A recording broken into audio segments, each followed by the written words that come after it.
Hello friends, बहुत दिन से आप लोगों की क्वेरी थी कि एएलपी और टेक्नीशियन के लिए एक प्रोसेस बताइए। तो आज मैं एक छोटा सा आपको प्रोसेस बता रही हूँ जिसमें लगभग चीज़ें कवर हैं। आपको कोई डाउट रह जाएगा तो फिर से आप मुझे बताइएगा।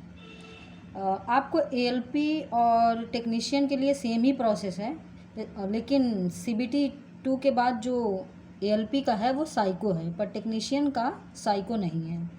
तो आज बेसिकली मैं एक एएलपी का ही ओवरव्यू यहाँ पे देने वाली हूँ, जिसमें सीबीटी 1 है और सीबीटी 2 और उसके बाद साइको और डॉक्यूमेंट वेरिफिकेशन। सीबीटी 1 जो है वो क्वालिफाइंग नेचर का है।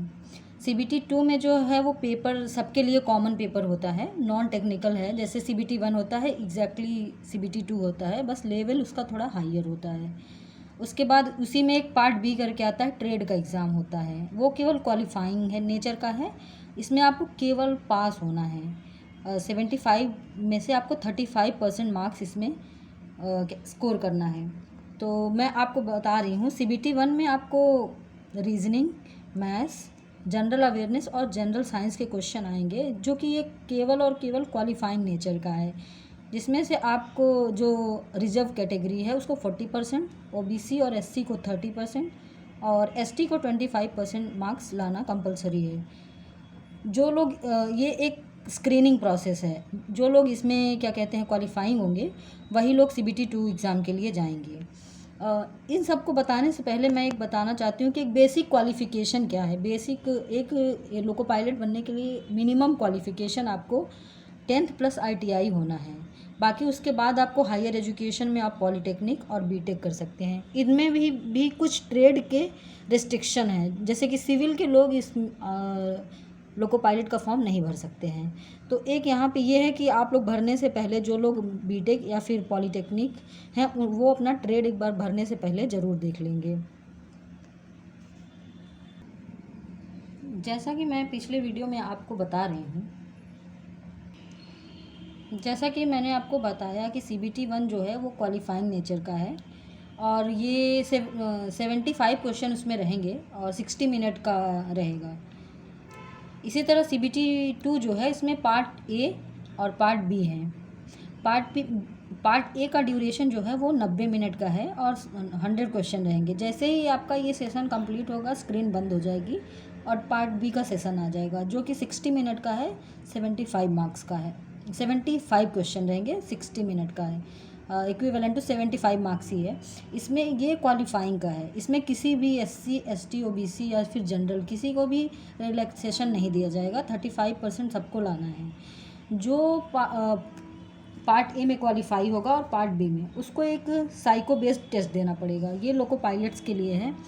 ये कंप्यूटर बेस्ड टेस्ट होगा जिसमें 5 तरह के टेस्ट आते हैं। उसकी वीडियो अगर आप बोलेंगे तो मैं अलग से बना दूँगी। ये केवल क्वालिफाइंग नेचर का है, जिसमें से आपको 5 तरह के टेस्ट होते हैं जिनको टेस्ट बैटरीज बोला जाता है। इसमें हर एक सेक्शन में आपको 42 मार्क्स लाना कंपलसरी है।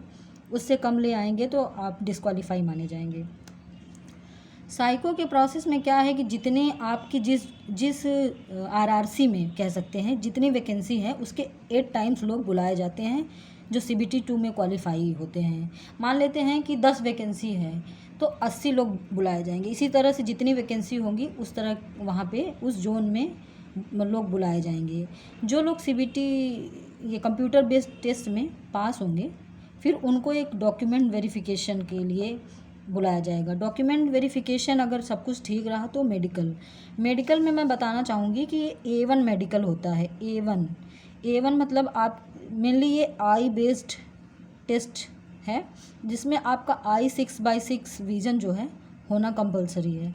तो आप भरने से पहले और कलर ब्लाइंड नहीं होना चाहिए। कलर ब्लाइंड है तो भी वो आप वहाँ से भी आपके एलिमिनेशन के चांसेस बढ़ जाते हैं। इन सब के बाद ये सारी प्रोसेस होने के बाद एक फ़ाइनल मेरिट बनती है। फ़ाइनल मेरिट में आपको 70% मार्क्स आपके जो पार्ट ए में आपने पार्ट ए में जितना आपने सिक्योर किया है मार्क्स उतना, उसके बाद क्या कहते हैं साइको में जो आपके आए हैं वो 30% वो मार्क्स बन के एक फ़ाइनल मेरिट तैयार होती है और उसके बाद एक कट ऑफ डिसाइड होता है। तो ये सारे प्रोसेस हैं। उम्मीद है कि आपको हद तक समझ में आ गया होगा। जैसे ट्रेड का पेपर है तो आपको अलग अलग ट्रेड उसमें रहता है। आप जब आपको एक नोटिफिकेशन फॉर्म फिल करने का आएगा, तो आपको वहाँ पे ट्रेड का सारा ऑप्शन दिया रहेगा कि आप किस ट्रेड से एग्ज़ाम देना चाहते हैं। तो बेसिकली मैंने बताया कि जैसे कि सिविल वाले रिस्ट्रिक्शन है यहाँ पे, वो फॉर्म नहीं भर सकते हैं। तो ये सारी आज की जानकारी थी। अगर कुछ इसमें रह गया होगा तो आप दोबारा मुझे बताइएगा, मैं फिर से वीडियो बनाऊंगी। तो उम्मीद है कि हद तक आपको चीज़ें समझ में आ गई होंगी। और मुझे लगता है कि ये सब भरने से पहले एक बार अपना मेडिकल कंफर्म करना ज़रूर देख लें, क्योंकि A1 मेडिकल ही इसमें रिक्वायर्ड है।